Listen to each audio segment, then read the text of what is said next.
Armu teile ja rahu Jumalalt, meie Isalt ja Issandalt Jeesuselt Kristuselt. Jutluse aluseks on päris pikk tekst Apostlite tegude raamatust 8. peatükist, salmid 26-40. Issanda ingel rääkis aga Filippusele: tõuse ja mine lõuna poole seda teed, mis läheb Jeruusalemmast alla Gaza poole. See on tüher maa. Ja Filippus tõusis ning läks ja vaata, üks Etioopia eunuhh, eurooplaste kuninganna Kandake, võimukandja, kes valitses koguda varanduse üle, oli tulnud Jeruusalemma Jumalat kummardama. Ning ta oli tagasi pöördumas ja istus oma tõllas ning luges prohvet Jesaja raamatut. Ja vaim ütles Filippusele: mine ja ligine sellele tõllale. Filippus jooksis tõlla juurde ja kuulis teda lugevat prohvet Jesaja raamatut ning küsis: kas sa ka aru saad, mida sa loed? Tema vastas: kuidas ma võin aru saada, kui keegi mind ei juhata? Ja ta palus Filippust astuda üles ja istuda enese kõrvale. Ja kirjakoht, mida ta luges, oli see: tema on kui lammas, viidud tappa ja otse kui tall on hääletu, oma niitja ees nõnda ei ava ka tema oma suud. Tema alandamisega on tema õigus ära võetud. Kes jõuab tema suguvõsast jutustada, sest ta elu võetakse ära maa pealt. Ja eunuhh hakkas rääkima ning ütles Filippusele: ma palun sind, kelle kohta prohvet seda ütleb, kas enese või kellegi teise kohta? Aga Filippus avas oma suu ja sellest kirjakohast lähtudes kuulutas ta evangeeliumi Jeesusest. Aga kui nad teed mööda edasi läksid, jõudsid nad ühe vee äärde ja eunuhh lausus: näe, vesi, mis takistab, et mind ei võiks ristida. Aga Filippus ütles: kui sa usud kogu südamest, siis on see võimalik. Ta vastas, ütles: ma usun, et Jeesus Kristus on Jumala poeg. Ja ta käskis tõlla peatada ja nad mõlemad, Filippus ja eunuhh, astusid vette ja Filippus ristis tema. Aga kui nad veest välja tulid, haaras Issanda vaim Filippuse ja eunuhh ei näinud teda enam. Kuid ta läks oma teed edasi rõõmuga. Aga Filippus leiti Astodist ja ta kuulutas mööda maad käies evangeeliumi kõigile linnadele, kuni ta jõudis Kaisareasse. Aamen. Istuge palun.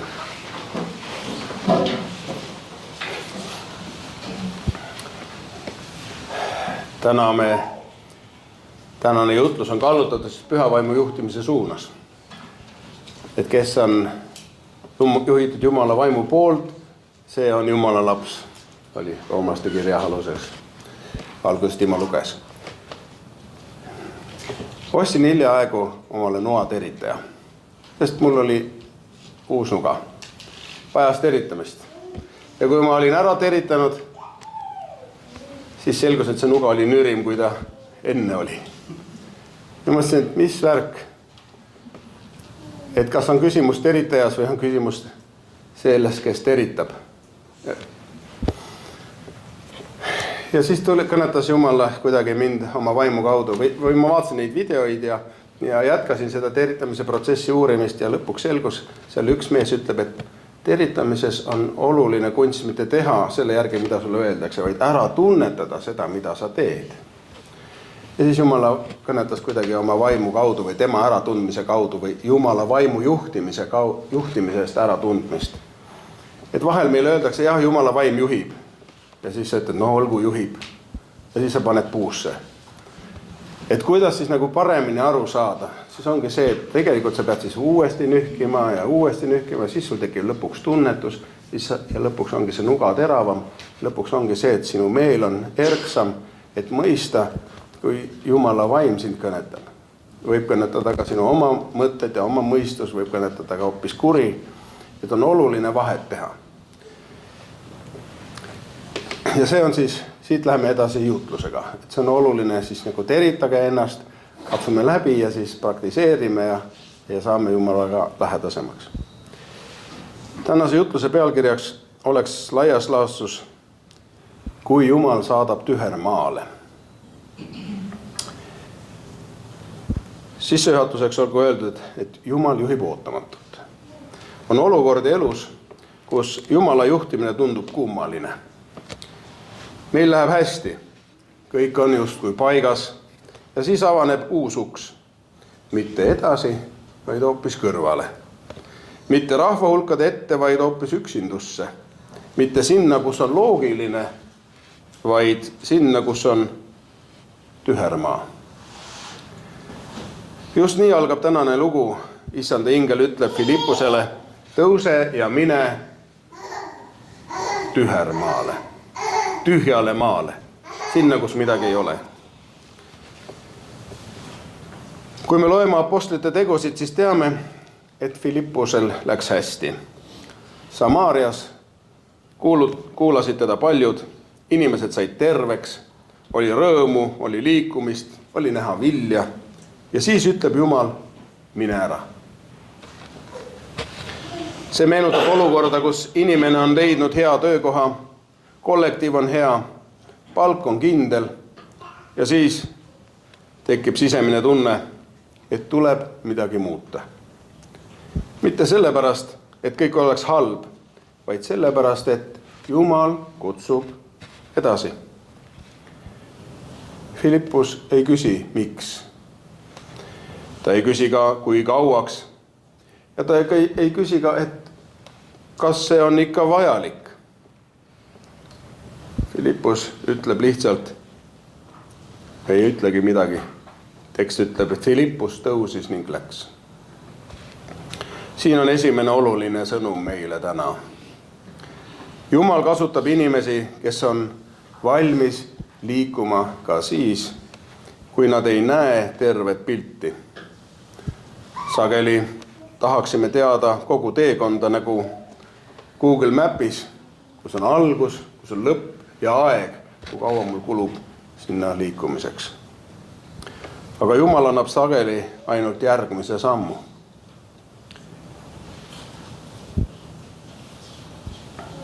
Ja nüüd, kui Filippus jõuab tühermaale, juhtub midagi üllatavat.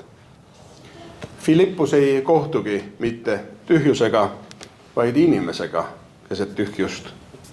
Etioopia eunuh, kõrges ametis olev võõramaalane. Ta on käinud Jeruusalemmas Jumalat kummardamas, aga lahkub sealt ikkagi küsimustega. Kusjuures see eunuh väidetavalt on tumedanahaline.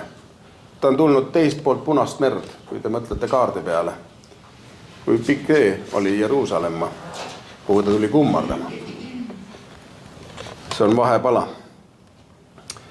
Ja nüüd ta tuleb sealt Jeruusalemmast Jumalat kummardamast, loeb Jesaja raamatut ja ei saa aru. See on väga tänapäevane pilt. Inimene võib olla haritud, ta võib olla edukas, religioosne ja ikkagi sisemiselt segaduses. Nagu inimene, kes on käinud kirikus jõulude ajal, kuulanud mõne raadiokõne, luges piiblit enne magama minekut ja mõtleb, ma ei saa päris täpselt aru, kuidas see minusse puutub. Jälgides seda lugu edasi näeme, et Jumal on selleks kohtumiseks ette valmistanud mõlemad pooled. Filippus ei satu juhuslikult õigel ajal, õigel hetkel õigesse kohta. Ei loe juhuslikult just seda teksti. Vaimujuhatus on vahel väga konkreetne. Nähes tõlda on Filippus ilmselt väheke segaduses ja selles hetkes kuuleb ta selget juhatust vaimus. Mine ja ligine sellele tõllale. See ei ole abstraktne vaimulik tunne, see on väga praktiline juhis. Ja Filippus jookseb. Ta ei kõnni aeglaselt, ta ei venita kummi, mõeldes, äkki keegi teine läheb. Ta ei jää kaugelt vaatlema. See meenutab olukordi, kus tunned, et peaksid kolleegilt küsima, kuidas tal päriselt läheb. Peaksid naabrile tere ütlema, mitte ainult mööda vaatama. Peaksid helistama inimesele, kellega pole ammu rääkinud. Ja sageli just siis ütleb mõistus, ära sega, see oleks piinlik. See ei ole minu asi. Filippus aga kuuletus ja jooksis. Filippus ei alusta jutlustamisega. Ta ei alusta õpetamisega. Ta alustab kohal olemisega. Ta küsib lihtsalt, kas sa ka aru saad, mida sa loed? See on vaikne ja lugupidav küsimus, mitte pealetükkiv, mitte üleolev. Ja vastus on väga aus. Kuidas ma võin aru saada, kui keegi mind ei juhata? See on lause, mida võiksid öelda paljud inimesed meie ümber. Ja võib-olla ka meie ise, kui elu on keeruline ja vastuseid ei ole. Filippus istub Eunuchi kõrvale. See on pilt ajast, kohalolust ja kuulamisest. Sellest, et keegi on päriselt sinu jaoks olemas. Tekst, mida Eunuch loeb, räägib kannatavast sulasest, kellest konkreetselt ei tea, kas prohvetist endast või kellestki teisest. Ja siis ütleb Piibel, Filippus kuulutas talle evangeeliumi Jeesusest selle teksti põhjal. See on jutluse keskpunkt. Kõik teed viivad Jeesuseni. Filippus ei anna ainult selgitust teksti kohta. Ta kuulutab Jeesuse kannatust, kuulutab Jeesuse risti ja kuulutab Jeesuse armu.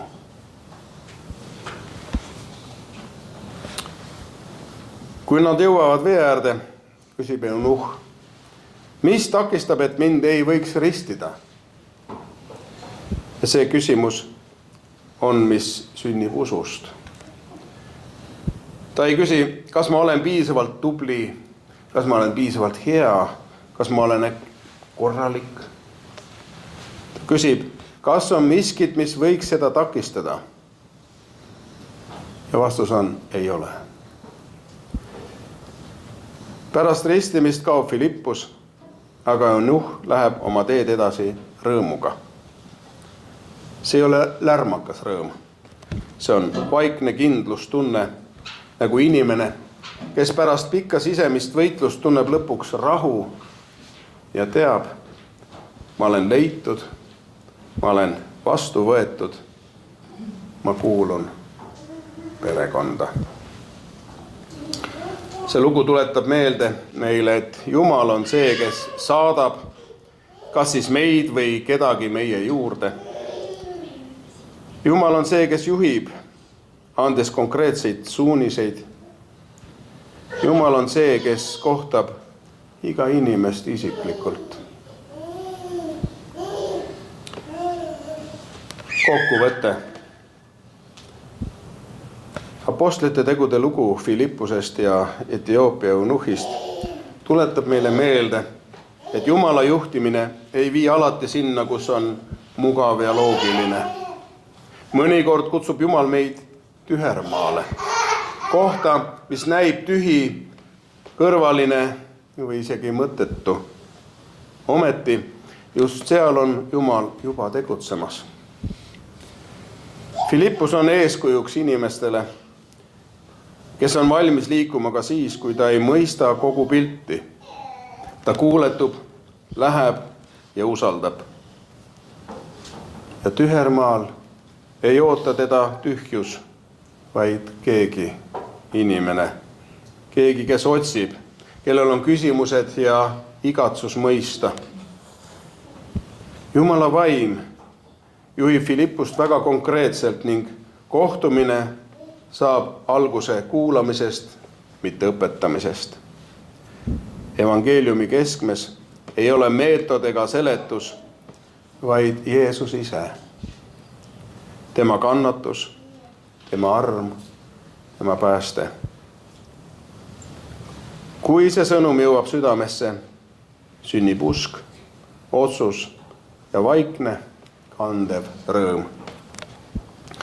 See lugu kutsub meid küsima, kas oleme valmis olema Philippus, kes astub sammu tundmatusse, või siis eunuh, kes tunnistab ausalt oma vajadust juhatuse ja mõistmise järele. Ja toon jutluse lõppu palve. Issand Jumal, me täname sind, et sina juhid ka siis, kui meie teed viivad näiliselt tühermaale. Aita meil usaldada sind hetkedel, kus me ei näe eesmärki ega mõtet, aga kuuleme sinu kutset.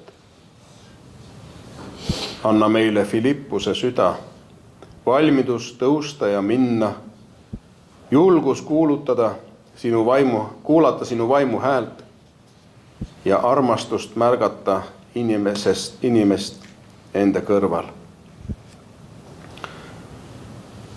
Ja kui meie oleme täna otsijad nagu eunuh, siis saada meie teele keegi, kes istuks meie kõrvale, kes kuulaks ja juhataks ja aitaks meil näha Jeesust kogu pühakirja südameni. Täida meid vaikse rõõmu ja kindla rahuga, mis sünnib teadmisest, et me oleme sinu poolt leitud, vastu võetud ja armastatud. Seda palume Jeesuse Kristuse nimel. Aamen.